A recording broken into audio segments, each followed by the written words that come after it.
it's almost like when you have an infection in your skin and it was like behind the surface for so long, then all of a sudden, like, you got a new face cream or you had a facial or something happened, right? And it finally pulled it out. So it wasn't like it wasn't there. It's just like now you're like, wow, and I have to deal with all the toxins that have been like hanging out for a while. But if that model is aligned, then we will be able to extract this. The With- challenge is like it's so ingrained in the fabric of this country. That's the issue. It's like, yeah, I love your metaphor, and it is definitely a very unique beast in the way that from top down there are issues to address, and it's so seeped into the culture now that it is actually not even within most people's consciousness. And so it's like this cognitive dissonance that we're bridging now, as the majority of white people have never been exposed to racism to the extent that black people have. For black people, this is not a surprise. We're sitting there like, thanks for joining the party. Like, we've been in this. And I know anybody who is into civil rights obviously could see back to the 60s and 50s and all of that and see how this thing has been a pervasive issue. But yeah, it is one of those things. To extract it is the question now. How do we actually extract it? You were already doing amazing work. You're already so talented and like had found your gifts eons ago, right?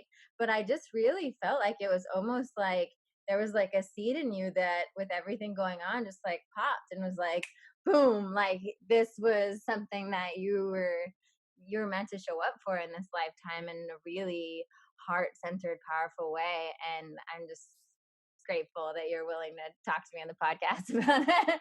Well, I'm happy to be doing it because obviously I'm a fan of yours as well, and I think that we've always had a relationship of sorts. But this is great to be able to connect about something that is clearly relevant to everybody. So I'm just glad. I'm glad that we're all talking about this on some level. And for me, it's like, I come from a lineage of revolutionaries. Like, my grandmother was a World War II hero, and she was part of the Dutch resistance, and she was a pivotal person to actually find the information that the Dutch resistance had been looking for a while as they were being bombed by the Nazis. Quick story about this: my grandmother was this young woman, a nurse who was working in the resistance. But one night, she was at a bar and she saw this German officer down the bar, and she took it upon herself to think about how she could get the information about where the bombs were coming in from by these Nazis from this German officer. So she actually got the information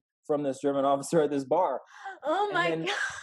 goes to the Dutch resistance with the information, and it helps quite a bit with what was going on. So she ended up getting an exhibit dedicated to her at a museum in Holland, and they flew my mom out a couple years back to be a part of the exhibit. So that's what my lineage is, right? And not to mention the fact that my father's lineage is Haitian, and the Haitian Revolution is a pretty dynamic one. So all of this is in my blood in a sense. And then, of course, when it's all happening, as I'm a half black and half white man, and I see that there's this divide in the conversation. There are these opposite narratives that don't seem to have a bridge. I see Sean King doing great work. I see all these different people, Black Lives Matter, and yet I'm seeing how important it is to really make it more accessible for white people to have a conversation about it, to make a difference in it, and to translate. Because I've been around so many white people in my life, I've been around so many black people in my life, and I have this position where I might as well use how I've been born and how I've been raised, and to bridge it. Because I think about Bob Marley at one point during the tension-filled times in Jamaica. There was these two political parties, and it took Bob Marley on stage to bring the two political party heads together to hold hands and raise their hands up in the air. It's like an iconic moment, right? And it's like, Yeah. so we need more bridge builders, not bridge burners, and that's really what I'm advocating for. Yes, yes, yes. Okay, so we're keeping all of this. It's just going to be an informal start to the podcast. Welcome, guys, to Divine Downloads, the show where we talk about the spiritual and strategic actions you can take to create a life that lights you up. And I am so excited, as you guys are probably already enthralled because I'm just letting you guys hear our pre-roll conversation with my friend Quddus, who honored us with his presence today. You may know him as one of the MTV hosts of TRL back in the day, which was amazing. He's also hosted on NBC, CBS, ABC, all the things. I was thinking this morning, I was like, I should probably be the most nervous for this interview because this is the first time I'm interviewing, like the interviewer of interviewers. And so I hope I do okay. But I'm most excited to bring him on because of just how he's been speaking about everything that's going on in the world. And as he just mentioned, I really see him being the bridge. And, another fun tidbit about me and Quddus is that I did his workshop called Camera Ready. And so this was a few years ago. And for many of you guys who know, I had a background in TV, I do YouTube. I love being on camera and all that. And so I was interested in doing his workshop, seeing what it was all about. And his magic, which I think is going to apply to some of the things we will talk about, well, throughout this whole podcast, but specifically, I know you guys are going to love is that, I went into it thinking he's going to give me all these like technical kind of like camera tricks and stuff that you learn when you're in the business of like how to angle a certain way and whatnot. But what he really does is show people how to be authentic leaders. And he shows you how to show up as who you are and fully who you are in the context of whatever you're talking about, which is why I think you are so magnetic as an interviewer and as a speaker and as a person that either talks or puts yourself on video or TV or whatever. But I think it's also really important within this conversation about being an ally that we're going to get into. But first and foremost, I just want to give you the mic for a second. And we already kind of went on a few little tidbits, but I really do believe that, spirit puts in front of us whatever, is kind of on the altar, so to speak, or on the plate. Mm. So was there anything specific that was on your heart this morning before we hopped on this call that you just want to share or let us in on? Sure. I mean, before we started, I was just saying bye to my friend who happens to be a white man who I've known for over a decade. His name's Travis. And he's an example of someone who is the majority of the white people I know. Awesome humans. Awesome humans. And I just so happened to be talking to a black friend of mine, and we were talking about how we actually haven't experienced racism directly for a while. Like maybe there's indirect racism. And so it's interesting to see on a macro level how most people are reacting to George Floyd. And granted, there are definitely systemic issues of racism. But the thing that was really present to me this morning, hanging out with my friend Travis, is that there are more good white people that are wanting to be allies than there are racist white people. And I think the narrative, when I look at so much of what's happening, even social media, not just traditional media, is a dramatization. Granted, it's warranted, but like I'm just looking at things a little bit more cool-headed now and saying, okay, did we just get triggered collectively by a trauma which is definitely prevalent with so many black people here in America?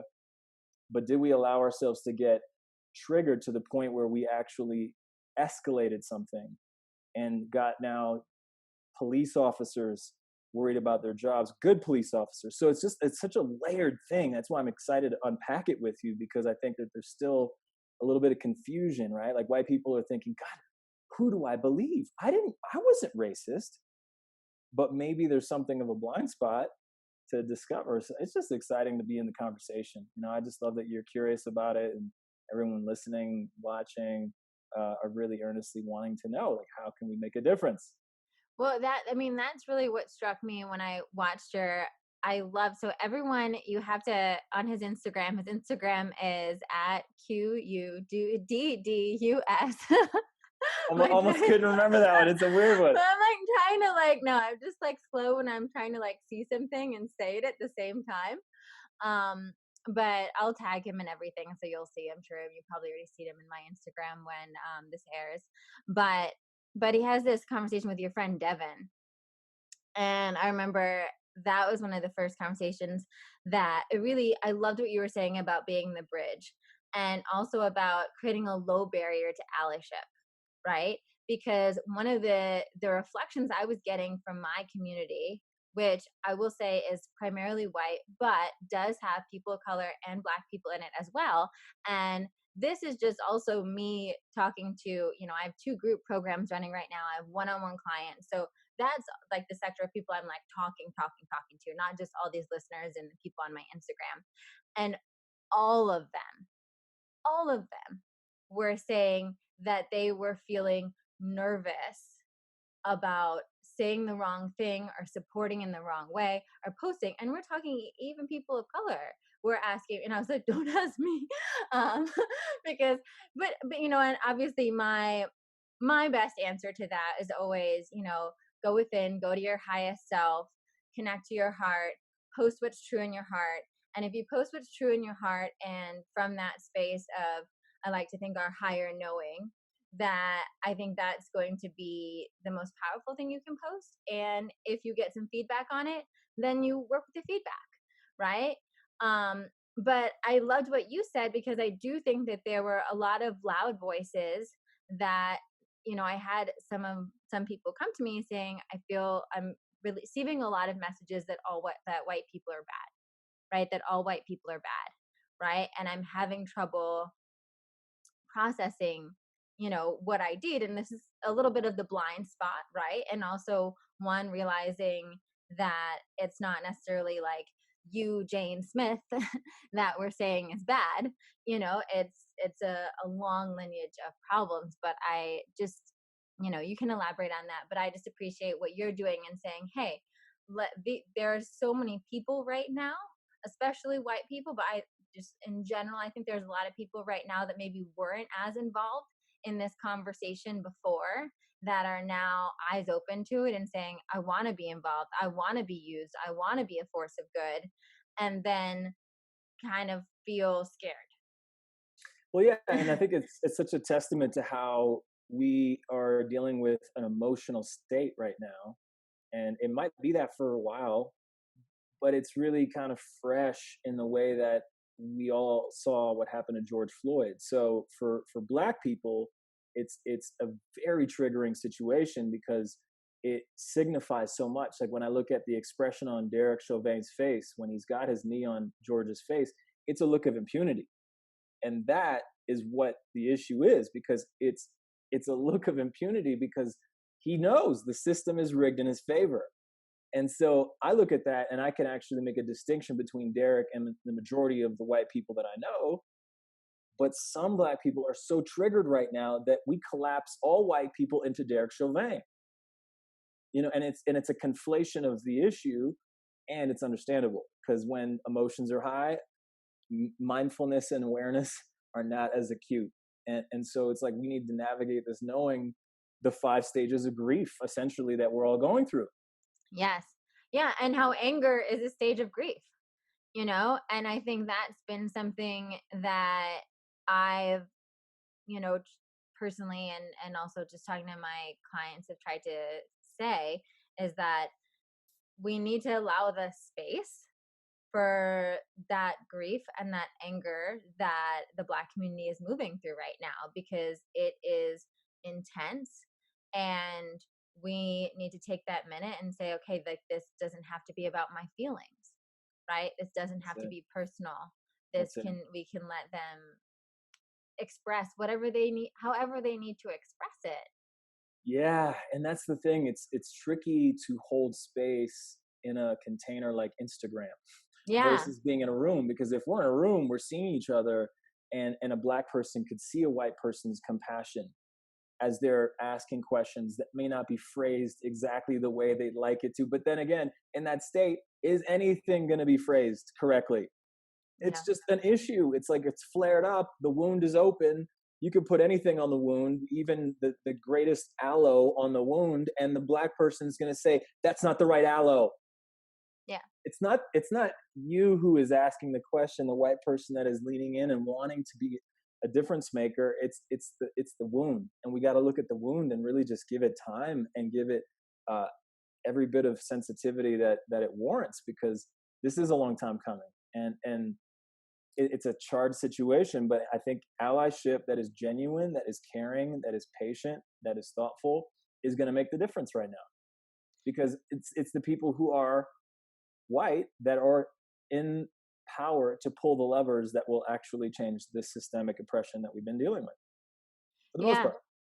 Yeah, and also it's getting, I mean, yes, that, and then also getting more, just more of a collective majority supporting this and sharing this and educating themselves, and that's, one of the Instagram conundrum that I feel is that I worry that people are focusing more on what they post on Instagram instead of educating themselves around and around really doing this work, right? And I feel like, yeah, there's this call out culture kind of going on, being like, are you posting enough? Are you posting the right stuff? And for me, I think, well, who knows what anyone does behind the scenes, right? But I would think that maybe the people that maybe aren't being 24/7 on Instagram right now, maybe they're actually the ones having the hard conversations.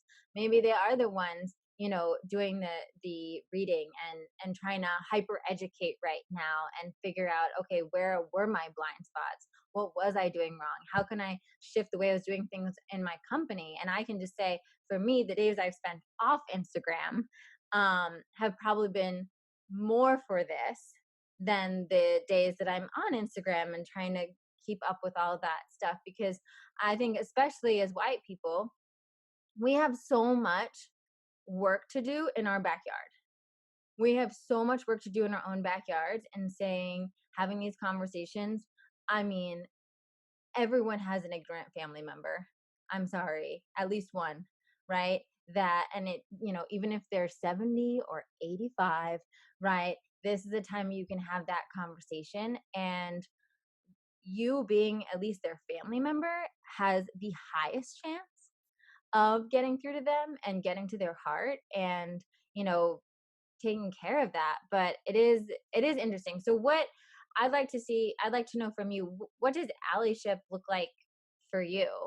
What do you feel like, you Yeah, know? and that's distinct from a lot of the commentary I'm seeing online about what makes an ally. I think that's the big debate amongst Black people, is the notion that allyship is something used too loosely, and therefore people aren't taking it on in a serious way and thinking that, oh, I posted today, I'm an ally. Quddus hashtag my repost of his post, ally, I'm good. And what I'm saying is, we need to make this a friendlier conversation. We need to make it such that it's accessible. When people see a long uphill battle initially, it can seem overwhelming. And I think it's our job, and I do think it's our job. Like, if we're really serious about activism, we're thinking about it holistically. I think we need to really think about the psychology of people and what deters people from being an ally. It's thinking that I need to dedicate 80% of my time now to being an ally, and then we aren't going to get as much allyship because of the barrier for entry. This supposed uphill battle, this long marathon. It's like, can we think about marketing 101 right now? Like, I got it, like, it's a serious situation, but can we apply some of the things that we know about human psychology to get Mm, more people on board? Because if you're saying over here, militant, angry, and again, I'm not like belittling or demeaning or dismissing the need for our emotional processing, but let's not bite the hand that is going to feed us the freedom. And we can grant it to ourselves to a certain extent, but we get to be in collaboration. And what does that mean? It means actually reaching our hand out and saying, you know what, I'm not going to make you jump through a million hoops to consider yourself part of this movement. I'm going to meet you where you're at, see the effort, see the earnestness, and see how I can support you to make this easier on all of us.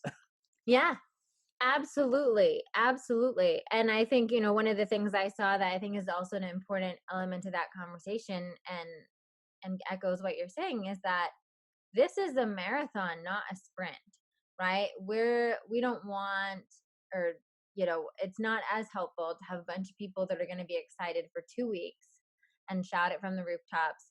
You want people that are actually going to be integrating this into their business, integrating this into their way of being, integrating this into the content they share or how they are in the world.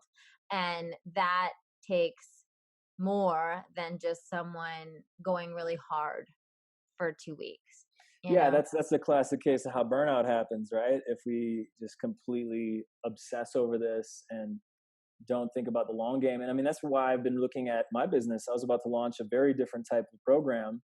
And then when this all happened, I had to look at how things went with a great client that I worked with about a year and a half ago. MasterCard wanted to have me facilitate something for their diversity and inclusion. And so we did a workshop. It was a 3-hour workshop. And it was so powerful to see what happened when we just set the table and had a conversation and got to share the things that we don't necessarily share in the hallway at the water cooler on a typical day. And all of a sudden walls fell down. People started crying about how they felt disconnected from their fellow colleagues who happened to look different, sound different. And then that conversation built a bridge. So in 3 hours, we were able to make a difference in the culture, the fabric of what MasterCard was. And so when I was looking at this other program that I was going to launch, I just could not help but think about that experience with MasterCard and think, okay, I get to dedicate more of my energy as a coach and facilitator to supporting the diversity and inclusion initiatives that more companies are going to be interested in having now that it's clearly an issue. And the thing is, it also is affecting people's bottom lines now. When I look at how many people looked at Marie Forleo different when she Mhm. wasn't having a particularly evolved conversation with her base on her Facebook group, I heard about this and I thought, wow, this is what's going to happen to all of the companies who stay apathetic about this because we are in a different moment. We are in a different world. Absolutely. Absolutely. And I think so much of that is, I was actually just talking about this with a few women that I'm organizing something with that under the radar. But one of them is a person of color and the other one is a black woman. And we were talking about how the important thing right now, whether you're a business or you're, like a one person business like me or whatever, is to just show up for the conversation, right? To not be ignoring the conversation, to not be, deleting comments or disengaging, is to just be in the conversation. If it's imperfectly, to say, hey, I'm willing to have this conversation because it's an important conversation to have right now. And I think that's 100%. where it's been disappointing that some leaders are not engaging that, or took them a minute to engage that. Yeah, and the thing is, I have a lot of empathy for that because I have been on the other end of the spectrum looking at something awful going on. By the way, there's an airplane going over me. Thank God it's not a chopper. All the Progress. choppers Not as many everywhere. choppers. My God, the other day I was like, "Am I in Terminator One right now?" I mean, it really felt so weird.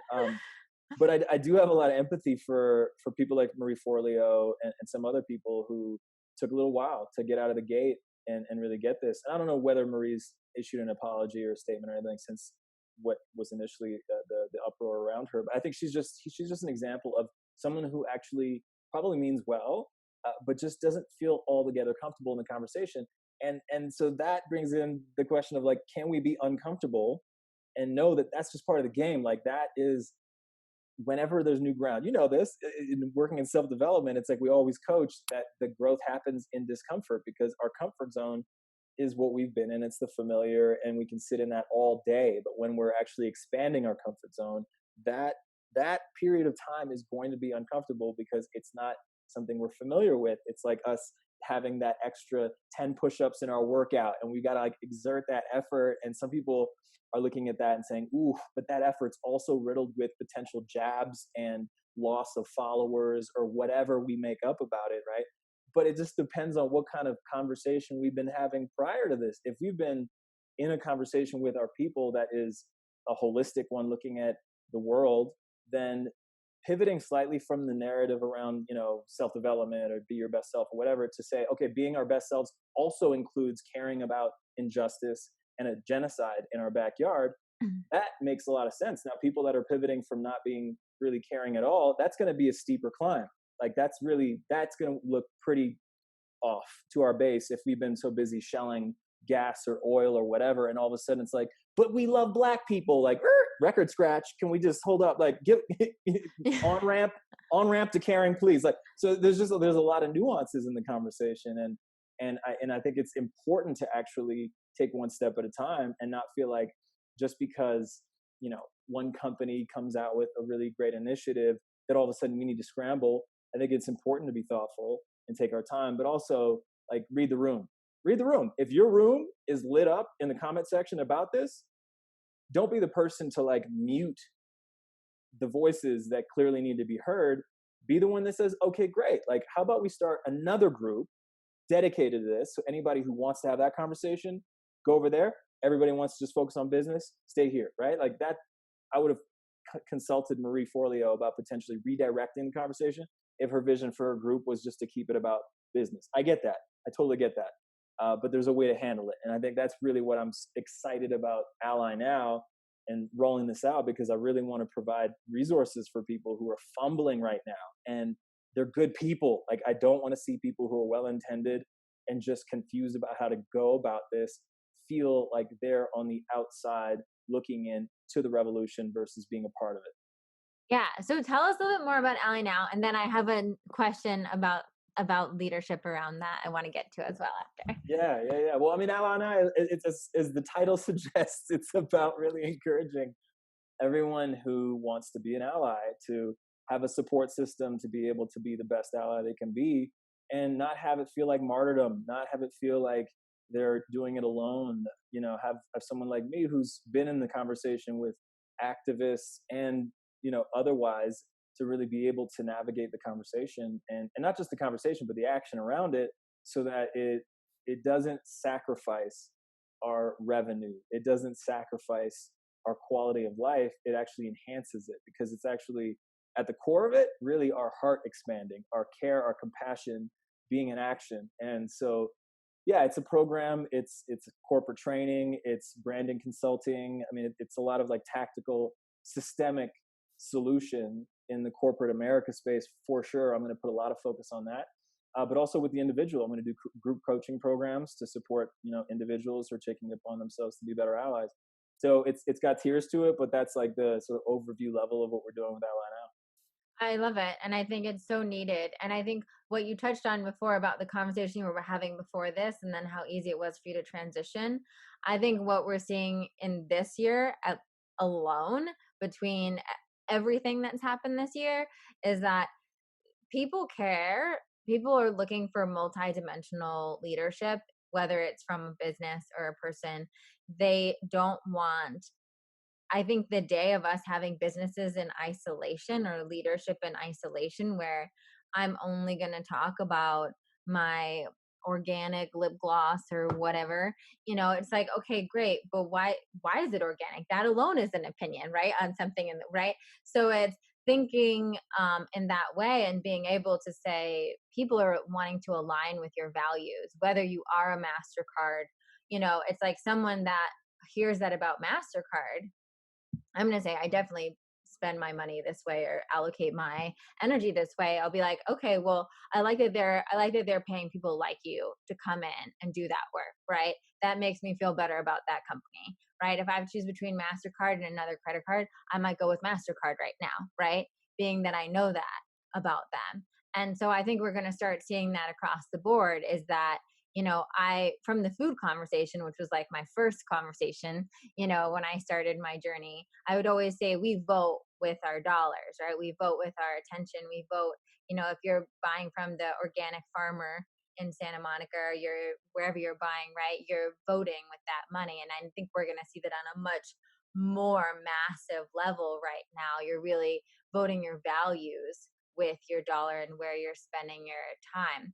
But a question Good I point. have for you that I think is that I feel like it's been a hot debate on Instagram, and definitely among some of my colleague circles, is this idea of so many of us that are used to being, let's say, like more of the talking head, Mm-hmm. right? The person that like kind of shares their opinion on everything and is like a leader in one space, but leads in a lot of things, right? Yeah. There's been, a backlash that I actually very much understand, and almost, I think, maybe align with more, about, hey, white women, don't try to be a leader on this, Mm, right?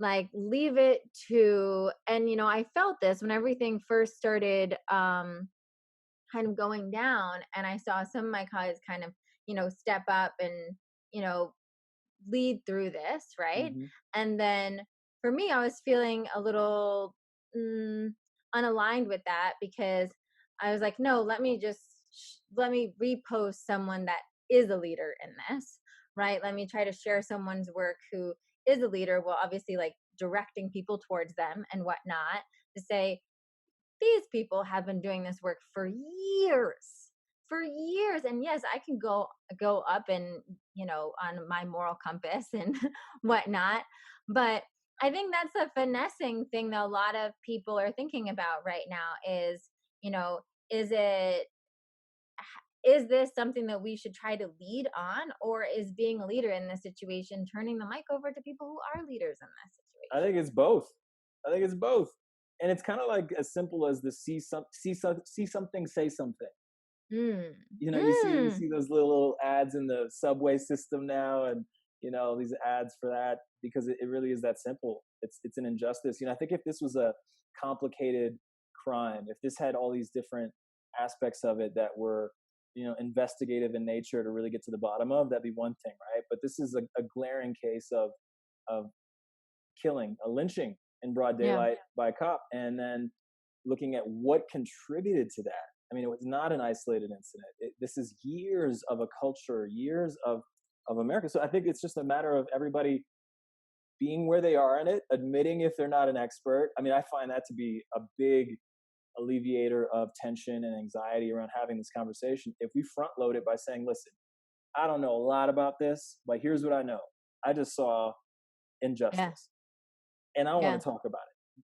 I don't claim to know the answers. I think there's a lot of ways that we can put it in such a way where we're just being where we are. We're being human. We're being Yeah. a caring human being who will put their, strategic plan to the side when something as glaring as this killing of George Floyd happens. And that just makes me, as someone watching a lot of these influencers, that much more into it, into them, into whatever they're going to sell next. Because I know, oh, I remember how they responded to George Floyd. I remember it didn't take them a publicist and a well-crafted Yeah. statement. They got on video and they showed their ignorance about racism, and I really love that. I love authenticity above all. So it's like it's so easy to get in our heads about this because it is a bit of a landmine field. But at the same time, I think we can all tell when somebody's just genuinely wanting to make a difference. Like there's that Maya Angelou quote, which is, people will forget what you say, but they'll never forget how you made them feel. Yeah. And so it's Yeah. like, choose your adventure. If you're an influencer listening to this, it's like, do you want to be that person that is just reposting things and we never see your face and your anguish and your compassion live? Mm. That's a different quality of conversation. And so I think Yeah. that your colleagues, my colleagues, like, we all get to choose who we are going to be in this revolution. Are we Yeah. going to be the one that silently reposts things, or someone that puts themselves out and says, yo, I just read a bunch of stuff about the history of racism and I'm fucked up right now. Like, I Yeah. am beside myself that I didn't know this sooner, and just own it. I think that's Yeah. the biggest thing I can say. Like, this could be the headline of the whole damn conversation. Like, let's just all own it, Yeah. because if we haven't been at all sensitive to the plight of the Black American, then that's part of being complicit. And that's not to have a pity party. That's not to have like this judgment fest and like beat ourselves up, but it's something to reckon with. It's something to just be like, yo, it's like in a breakup. I think we're breaking up with who we thought America was. And so we get to Yes. mourn, Yes. and grieve and like do the things we would do in a breakup.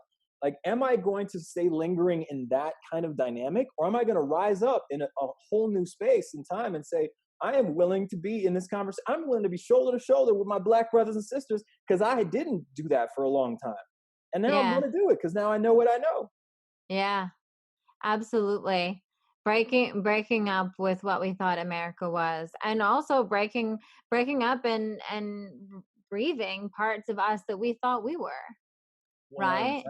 100%. 100%. Feeling like, I think especially this audience is define themselves, I think, as spiritual and conscious, Hmm. and to have that as something that is a fundamental value or something that you feel like is intrinsically part of who you are, and then Hmm. to awaken to this going on right under your feet, Hmm. and you not being conscious of it Yeah. to the level that you could have been, Yeah. right? Yeah.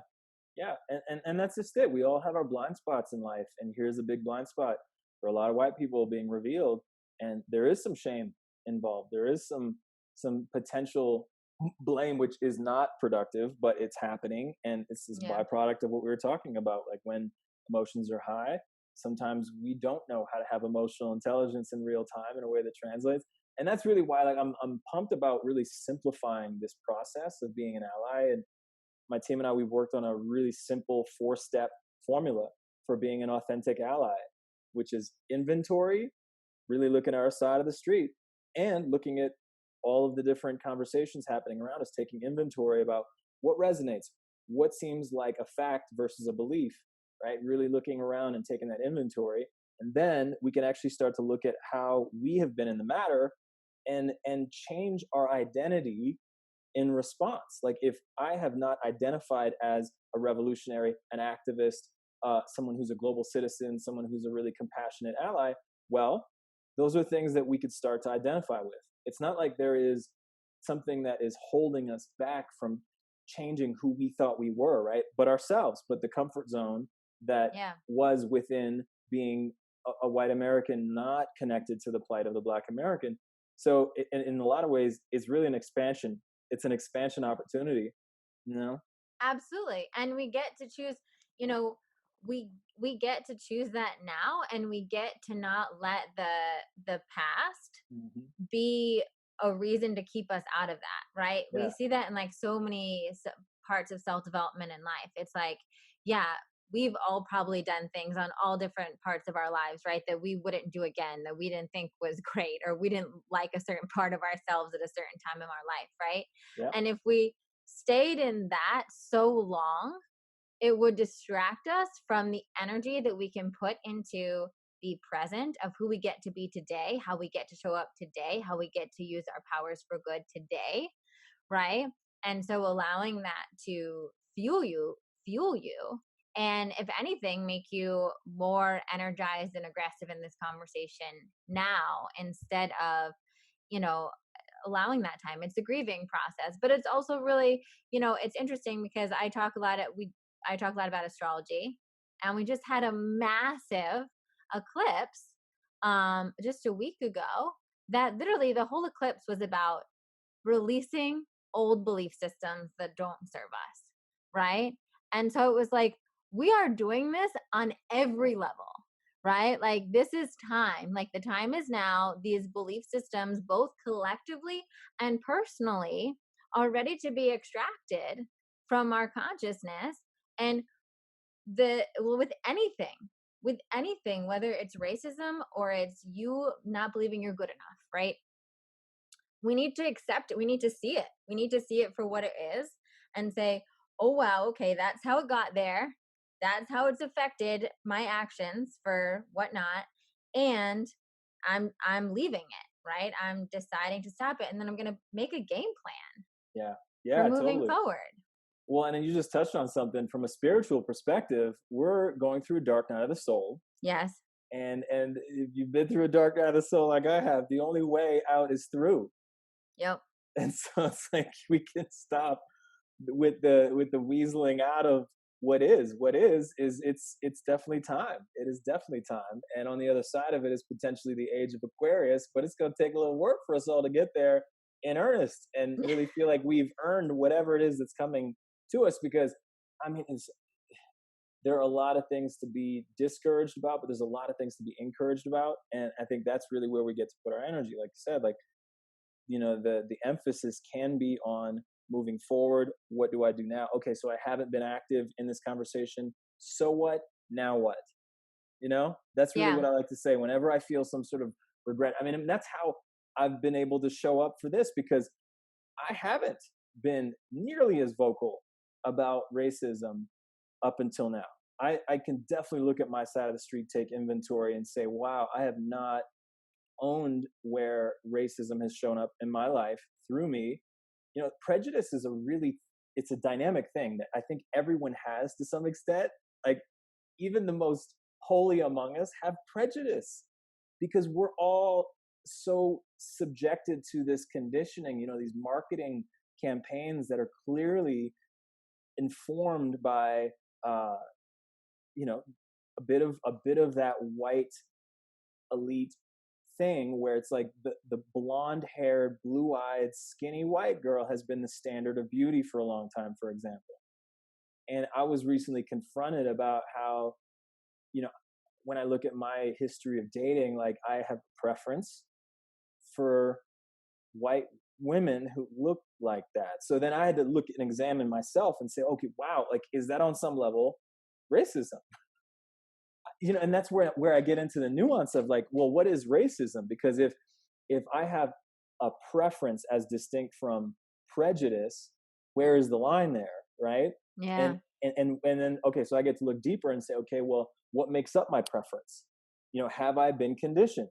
You know, is my conditioning conditioned? There's this rap song by Dead Prez, really great hip hop group, and they talked about how even our conditioning is conditioned at this Oh point. my. Like, and so it's like, and that's what we're dealing with. We're like peeling back so many layers of so many ad campaigns that we've all consumed, so many things, and even from the Black perspective, I'm looking at how I have been complicit in promoting hip hop artists who oftentimes have a misogynistic, thuggish way about them, which is not our best self. Like, Black folks, we have Langston Hughes to look at. We have, you know, Nat Turner. We have Malcolm X. We have Martin Luther King. Have I been promoting the greatness of Black people as much as, you know, some of these hip hop artists that are not reflective of the Black America I want to see?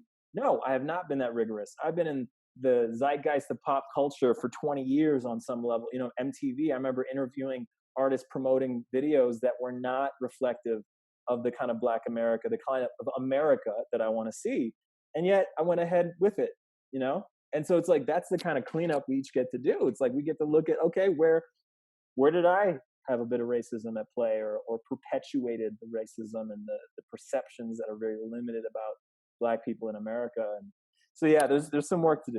Yeah, and when if you think about that too, just thinking about someone on the flip side of that TV screen, right? Watching TRL, watching MTV, that maybe lives in a small town in the middle of America where they might not even have a Black person, right? Yeah, And they're and that's how that is now they see this rapper video, yeah, with all these, like, half naked ladies and, cars and stuff like that, and they're like, oh, is that what that is? yep, Right. yep, Um and and also, and just to see that as that's part of how the sickness drips down, yep. right? And I'm not saying that was you weren't picking the music videos, but there's a way the media likes to portray it, that also, then you think to yourself, right? Okay, I was on some levels, I guess, lucky enough to grow up in the tri-state area, New York, where that I wasn't as sheltered in Mm-hmm, that way. Whereas, like, no, I knew people of all colors, and I wasn't like scared of them, mm-hmm.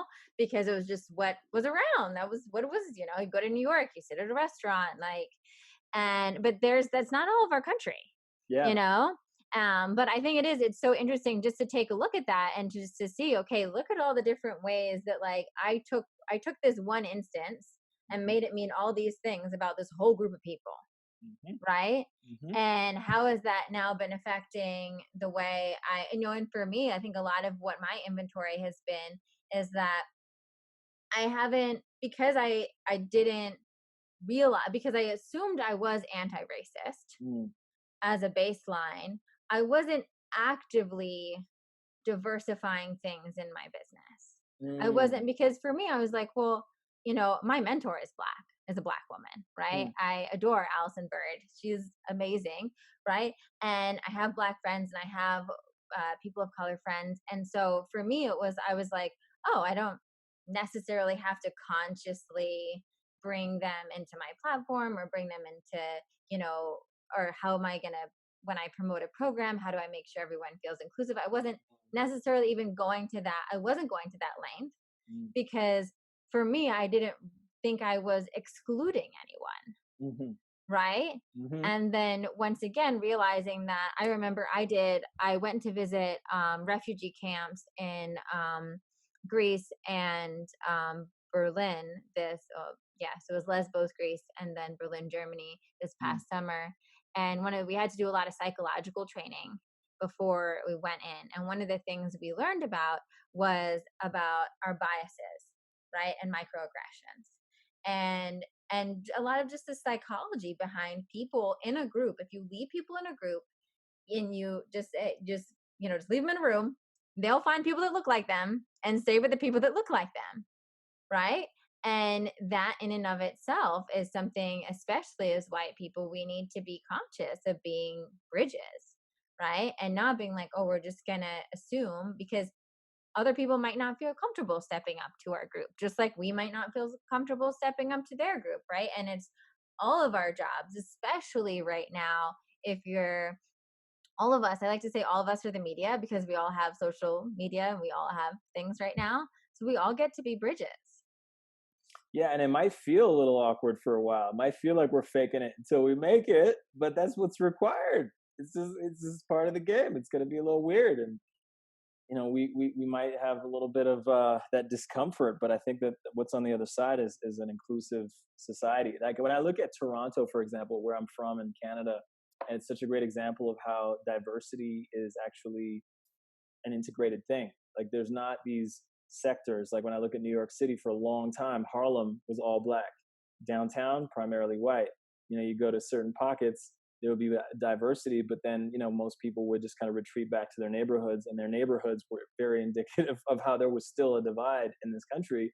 And New York was the most melting pot kind of city in America. And I remember feeling like, well, still got some work. There's still a little level of segregation going on here. And of course, then looking into the buildings and looking at who's actually making up the majority of the workforce, et cetera. So it's a whole thing. But yeah, I think what you're saying is so on point, because it is on each of us to figure out how we can be bridges. I mean, it really is, and especially I think white men are in a position where when I look at white women, I think it is distinct from white men, because you had the feminist movement. The feminist movement is what was required to render equal rights to women, right? And it's debatable whether we've really gotten there. I mean, when you look at like disparity of Pay pay gap, and yeah. whatnot, yeah. So there's something about the white man that really needs to be the driver of this more than anything. Like, and I'm impressed with a lot of the white men that I'm friends with, because, for example, one of the people that's on the board of Ally Now is one of the heads of partnership at Instagram, and he's Mm, someone who doesn't need to do this. I mean, he easily could continue along his career and what he's up to. He's got a cushy place in Manhattan Beach and all of that, and he's making a point of investing some real time in what we're doing with Ally Now, and that's a prime example of somebody who is going out of their way, and having uncomfortable conversations. We're having conversations that are deeply uncomfortable for everybody I know who's on the board that's white, that doesn't quite know, like, can I say this, Caduce? I'm like, fuck yeah, like, go ahead, because I know your heart is good. So anyway, I think like the bottom line is, with allyship and where we all are, it really can be simple as, how would I treat a friend right now? mm, yeah, Like, if let's just say, like, all black people in America are my best friend, how am I going to relate to this now? And come from that place, because I mean, when we look at it again from a spiritual perspective, we are all one. We're all just different iterations of the Most High and Spirit, and so we look different. Great, like we've got a lot of history that has wedged in between us to make separation, but at the end of the day, we all bleed the same blood. We all want the same things, and we just have had different roads to be where we are now. absolutely. I mean, I teach a course in miracles. That's like one of my Mm. primary texts. And literally, it talks about to give is to receive. right? So knowing that it's essentially another version of the golden rule, right? Like how you are unto your brother or your sister. It's like if I judge you, I'm I judge myself, right? And when I love you unconditionally, I also free myself and love myself. When I forgive you, I forgive myself. So it's like you can't, really looking at that mirror. And it's an interesting psychological thing to think of too. If you're like, if I am in that loving myself, how can I not look at the Black community and love them, right? Yeah. And love Yeah. them as deeply as I would love my brother or my sister, my family, my immediate family, right? Because they are, Yeah. right? Because we all are one. And if someone's kid in America can't be safe on a playground, no one's kid in America is safe on a playground. I mean, Yeah. for me, before George Floyd, Breonna Taylor, I like, I mean, what? A Mm-hmm. 27-year-old woman in Mm-hmm. her own home? Yeah. And she's Like, an essential worker. She's and someone in this, who's been, yeah, it's a lot. Yeah. you're like, Yeah. like I was enraged by that. To me, that like I was like, how is this? How does this okay in America? How, I mean, how is this okay on any level and any plane? Yeah. And to bring Breonna Taylor, but I've had some interesting conversations. And to go back to your, I think white women can be a real key bridge in this conversation to white men, especially about it, because we do have a slight taste. Like one of the things that I've had some powerful conversations with white men in my life around this is, as a white man, you have no idea what it's like to walk down a street at night and be terrified, Yeah. right? Yep. And be terrified Yeah. and know that like I live in a nice part of California, and if I walk my dog past a certain hour because whatever, I finished watching a TV show late and now it's 12:30, Mm-hmm. there is part of my body is on alert. My Mm-hmm. whole body is on alert. I don't want to go where there's not a light, right? Because as a woman, you growing up, so many people that have been raped, so many people that, and so there's that level that men and white men especially don't ever experience. And so I was taking that small little kind of taste that I've had of it, right? And then going down the list of all of these atrocities that have Yeah. happened to Black people in our country, and being, how would you feel if you couldn't even sleep in your bed at home? Mm-hmm. How Mm-hmm. would you feel that, if you were bird watching, right? And Mm-hmm. having that conversation, really realizing, and like you were saying, these blind spots. It's these blind spots of even just being that bridge and saying, you don't even know what it feels like to be me, Yeah. right? Yeah. And then Yeah. now take that a whole other degree and imagine if I'm not necessarily worried that the cops are going to shoot me, right? Now imagine take that to a whole different level. And now you have to worry that the people that are supposed to be helping you are supposed to be keeping you safe, right?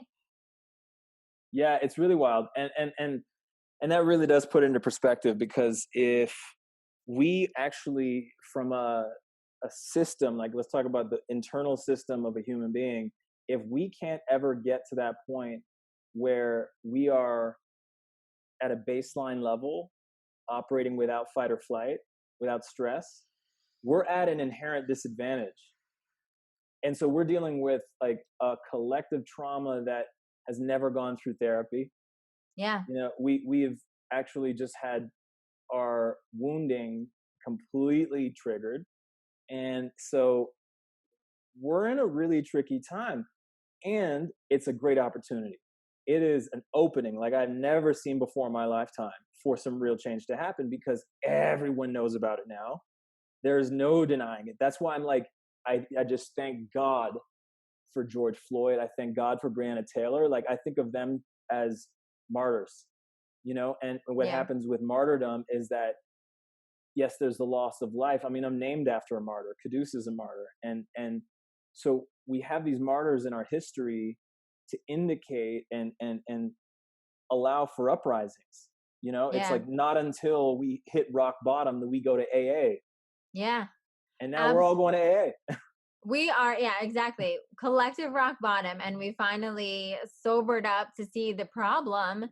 And yeah, and what's the AA first step? Admitting that you have a problem, Yeah, right? Really doing exactly, that inventory. And so, what exactly. are, as we're closing, because I want to be conscious of your time here, what are your last three steps? You said mentioned you have four main pillars of allyship.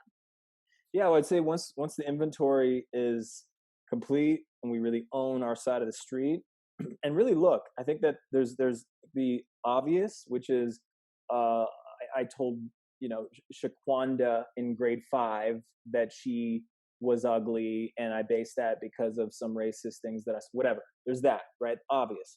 But then there's like these subtle, really nuanced moments, right, where like maybe you clenched your purse and you were really careful walking around a black man that you were happening to be on the sidewalk with, right? That's something to tag. That's something to say, Yeah, wow, where did that come from? I've yeah, never been affected by a black person in a way that would warrant me being afraid of that black person. What is that about, right? So like really looking.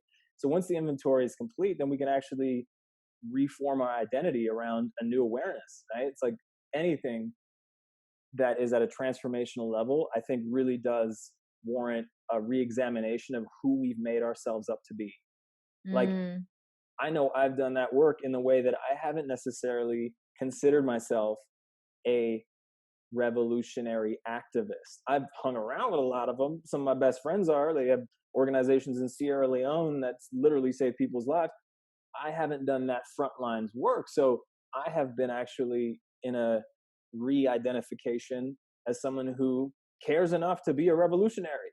So it can be just that simple of like really looking at a belief I've made. And I made up that I was not a voice. I was not someone who needed to be on the front lines of this because I wasn't black enough.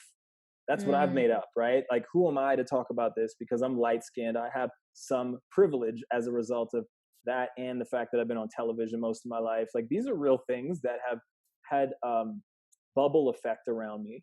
You know, I mean, I run in really privileged circles. You know, top 1% of the world. We're hanging out in Bel Air at somebody's mansion, right? Like that makes it to where it's not that I have to stay in that identity.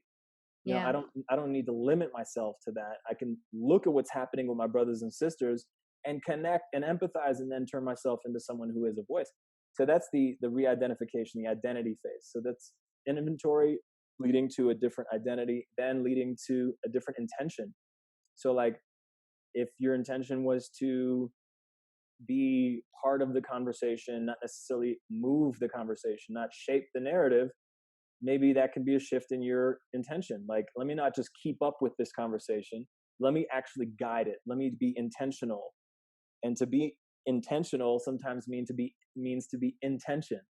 You know, when I look at the etymology of the word yeah, intention, it's like, yeah, you might feel some tension being in this new intention, but that means that you're actually like rowing the oars. You're not just kind of like in the water floating in the conversation. You're actually directing it.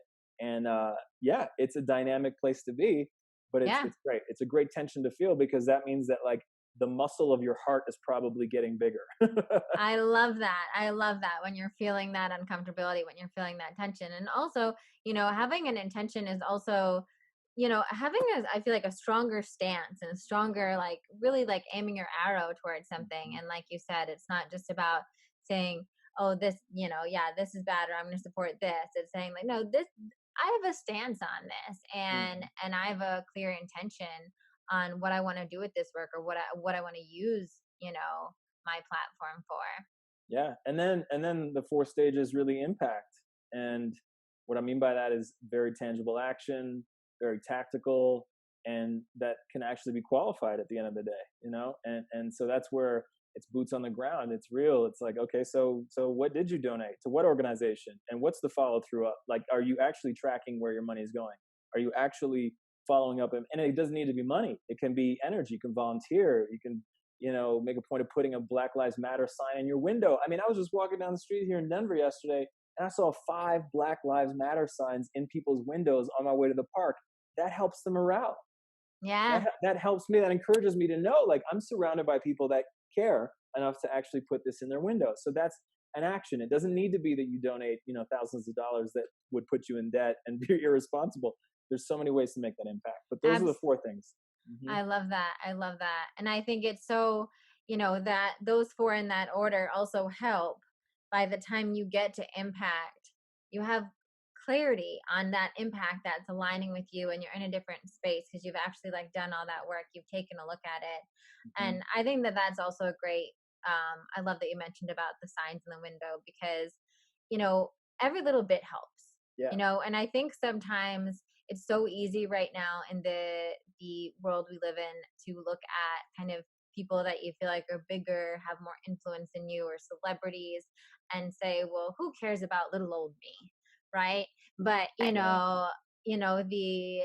old couple that takes the time to draw a sign and put it in their window, or put something on their lawn. Maybe they might not even have Instagram, Yeah. like that just sends that signal of like, we're in this together, right? Which is, I think that's what's going to heal. That's what's going to keep healing this Yeah. country, Yep. and heal the wound that's been exposed right now, to say, hey, my ancestors, they didn't have your back, right? Mm. And I wish I could change it, but I can't, right? But what I can say is that I 100% have your back right now, Mm. right? And this is not then. Mm. Um, This is now. this Yeah, is now. we're in a great opportunity. I really firmly believe that it does take a breakdown more often than not to turn into a breakthrough.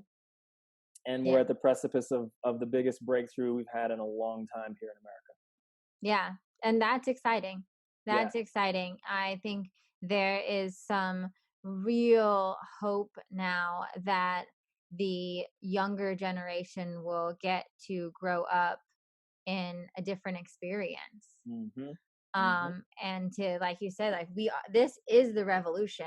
And I just want to, I think, as we're closing up, and I'll let you have some final words as well, but one of the things that you said before that I really wanted to highlight, that I think is just such a great ponder point, is this is the revolution.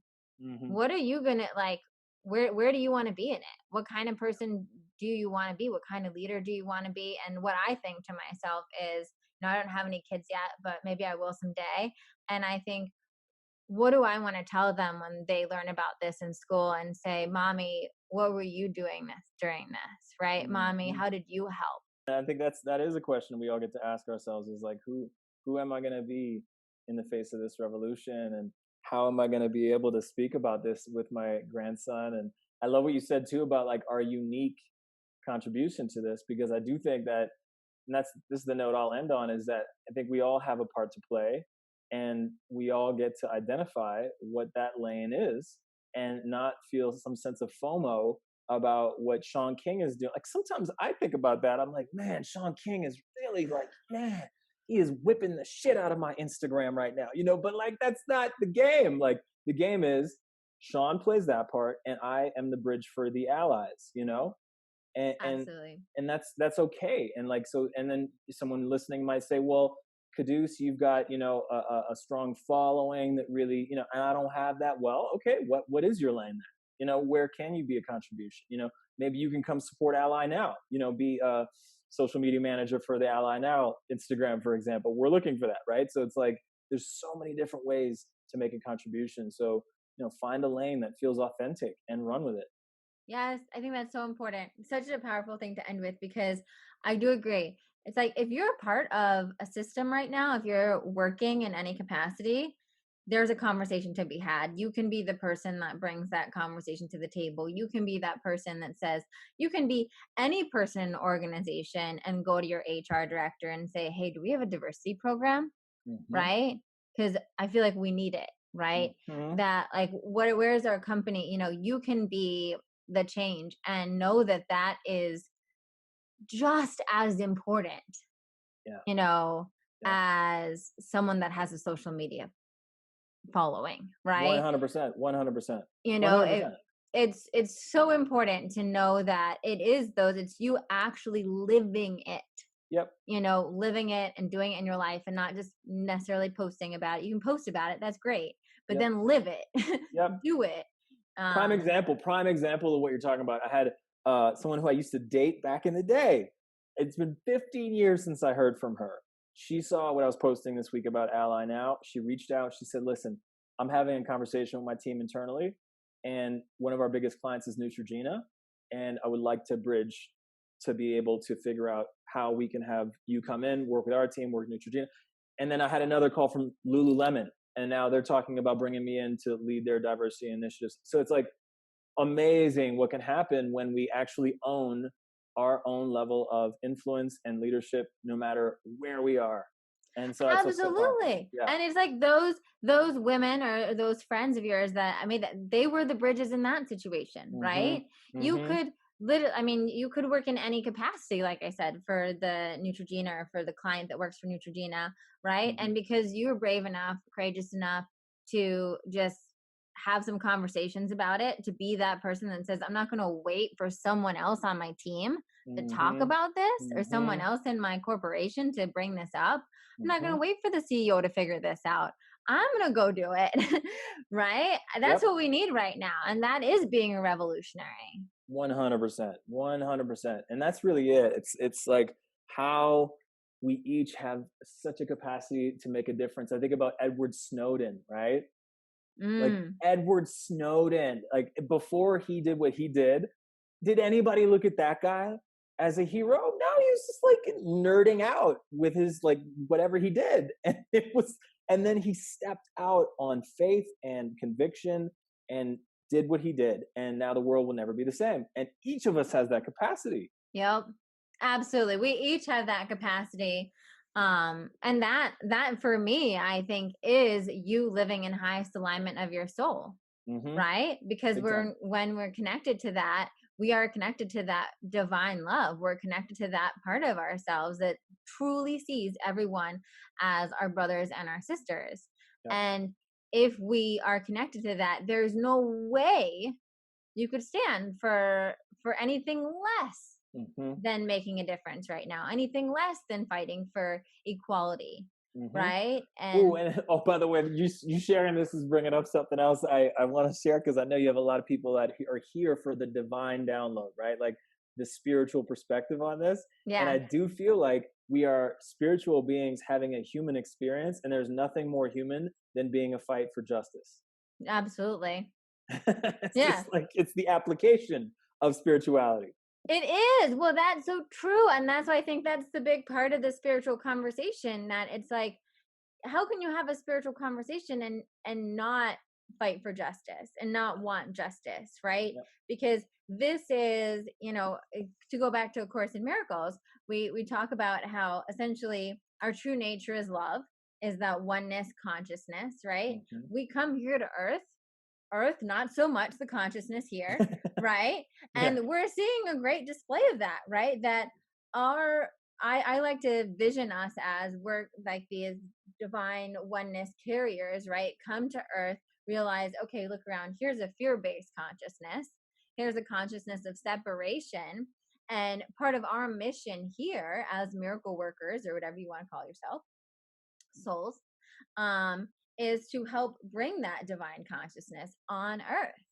And part of bringing that divine consciousness on earth is fighting for justice, fighting for equality, bringing that same oneness that we know in our souls is the truth, and letting it be reflected in our jobs, in our laws, in our administration, in the way, our world is set up. And that takes each and every one of us saying, hey, we've been planted exactly where we've been planted for a reason. You're in this, wherever place you are right now, in whatever community you are, even you talking about the privilege that you've had. For me, I don't think that's an accident, right? Because now you can leverage that, right? Now you get to have that, the person from Instagram on the board of Ally Now, because that's what we need, right? we need those people in those places making the changes, because that's going to create more of a ripple effect. And, you know, Sally that's working at Starbucks right now also has a chance to have a really good conversation here, also has a chance to say, hey, can we do something in our neck of the woods? How do we talk about diversity here? How do we make sure Starbucks is implementing this, or whatever it is, right? Wherever you are, if you're working at a restaurant, if you're working in a school, right? Teachers, you have so much power right now, right, to shift the conversation in your school district, right? We're all at different posts right now, and if we come through that with that, you know, I like to say that we all have the same purpose. We all just have different missions, right? So your purpose is to create that oneness, the experience of oneness on earth, right? Your purpose is, that's what we say when we hear all those taglines like be love, be light. That's what it means, right? 100%, 100%, And so 100%. this is it. Like, let's go. This Go is it. team. Yeah, and life is this happening right now. It's not a dress rehearsal. Yeah, this is Like this, it. this is Like, it. this is it. This is it. Yeah. You know, Yep. and And like, and I know you got a thought. I just felt no, like, go, what say is it. that on? Like, the urgency is there, and that's not to say that we need to be worried about the lack of turnaround in a post or an action, but there is an urgency. So it's like, as I'm engaging with different companies right now to potentially bring an ally now, I'm paying attention to the trajectory of this conversation with them, because I want to see that like you get the stakes involved. I want to see that like every day that goes by that a D&I, diversity and inclusion program, isn't implemented in your company is actually now, with this climate, the level to which your company is atrophying from the zeitgeist. It's like, Yep. and so there is an urgency, Yeah. and it could get worse. That's what I also want to say is like, yes, from a spiritual perspective, I know we'll all be okay and ascend, and it could get worse here in this 3-dimensional world. So it's like, again, like, where do we want to stand in the history books? And this is the opportunity. And it's like, wherever you've been in it, like, life is now, time is now. So what now? What? Absolutely. Absolutely. And just to echo that urgency, it reminds me of something Oprah said at this You Can Change Your Life tour thing I went to of hers. And she gave this description of, when she was talking about when spirit hits you. But I Mm. feel like this is also very applicant to what's been going on in our country right now, is that at first it's kind of just as like a gentle breeze, and you're like, oh yeah, I hear that. Okay, Mm-hmm. whatever. You go about your day, right? You hear it, Mm-hmm. you go about your day. And then next it's like a gentle rain. You're like, oh, you're slightly more inconvenienced by it now. Mm-hmm. But you still probably just go about your day, and then it's like a thunderstorm. And now you're like, oh my God, I'm drenched. So by this time, maybe you're gonna pay attention. Some people will pay attention at thunderstorm level. Yeah. Some people started paying attention at thunderstorm level. And then like a brick falls out of the sky and hits you, right? So Yeah. I think right now we're at the brick. Like Yeah. we're at the brick. People have been hit by bricks, and they can no longer ignore what's going on. And there's also, there literally might be, I don't know, I think the example she used was like an avalanche or a truck or something, right? Like there's a level that could get worse than this if you're not willing to wake up here. But the opportunity is, if you wake up here, you act now, you show up now, that we have the potential to not let it get worse if we can all 100%. show up fully right now. So 100%. Yes. And what you said about we all get to show up, it is an all hands on deck situation. There is like, yeah, we need no all way hands on deck. Yeah. we need all hands on deck. This is the Titanic sinking. And so it's like we get to figure out all the holes in the boat, plug them up ASAP, and move forward from there. So I'm grateful. I'm grateful that you're an ally. I'm grateful that everyone listening. I mean, this is part of the work, having these conversations. So I'm like super grateful for you and your community. And yeah, this conversation was amazing. Well, thank you so much. Thank you so much for giving your time, for having this conversation with me. I know it's just going to help so many people in the community and hopefully invigorate them and get them excited and get them. I loved your four pillars and steps. I think that's just so helpful.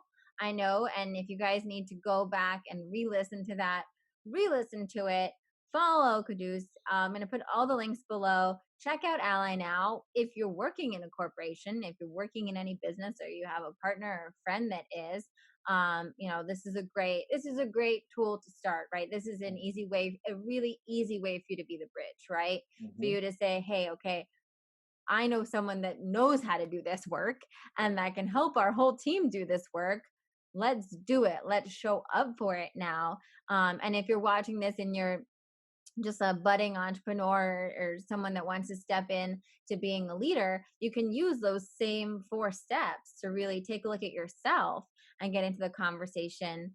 And I think what the overall theme I hope has also been is that it's okay if it's uncomfortable. Just show up. Just show up. Just show up and just keep showing up and keep educating yourself and keep making yourself aware. And like you said, we need all hands on deck. So every single one of you, can contribute and can help. And please take that seriously and take that to heart. Yeah. Thank you so much. Thank you so Oh, much. And I look forward to continue stalking you and all of the brilliant musings and work that you're sharing online and all the amazing work that you're doing in the world. I am so grateful that you got that divine download to start Ally Now and to kind of pivot and shift your plans.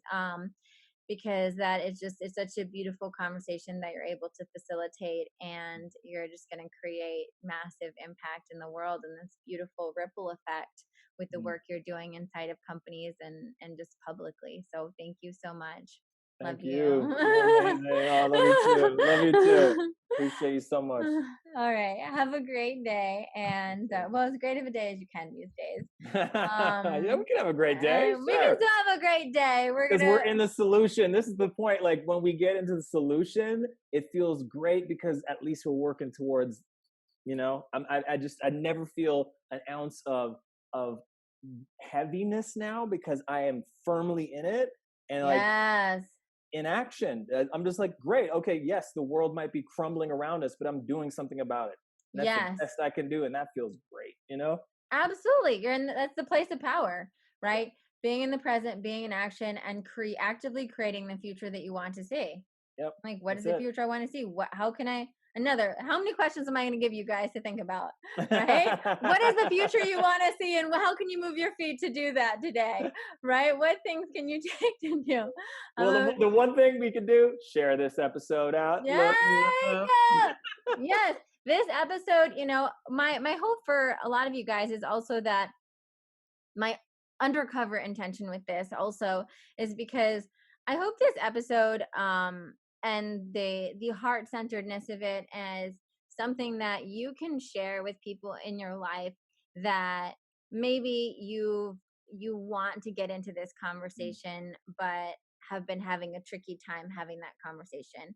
Sometimes it's easier for you if you have a friend or a sibling or a cousin or something like that, just send them the podcast and say, hey, this was really enlightening to me, felt really good, got me in action. I'm kind of, excited about the next steps I can take, what I can do.